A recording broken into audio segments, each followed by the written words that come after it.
Ako ste savladali rad gudala, opustili ruku i dobijate čist ton, vrijeme je da počnemo prvi čas i naučimo prvi potez u guslanju. Osnovne poteze vježbajte polako, odvojeno svakim prstom. Ne žurite, kad pokret bude siguran i precizan, jednim prstom prelazite na sljedeći. Danas radimo prvi osnovni ton, prvi potez. Ovo je prvi čas osnovnih tonova. Kako se on dobija?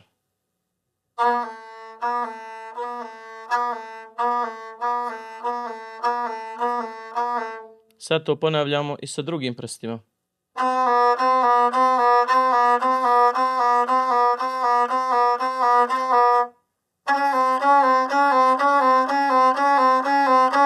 Sad ćemo da ga uradimo malo sporije.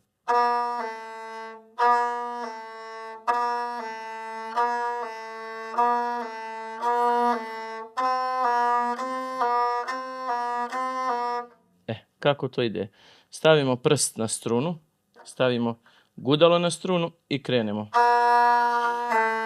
Pustimo prst.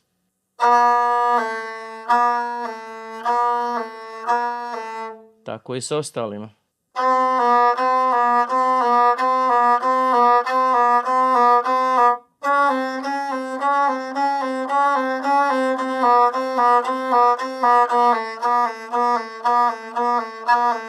Ovo je prvi ton koji treba da savladate.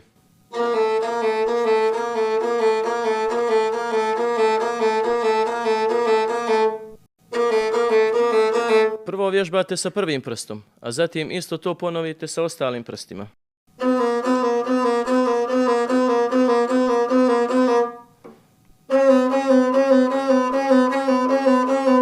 Još jednom, ali polako. Naslonite prst na strunu, stavite gudalo na strunu i krenete. Pustite. To je pojednostavljeno.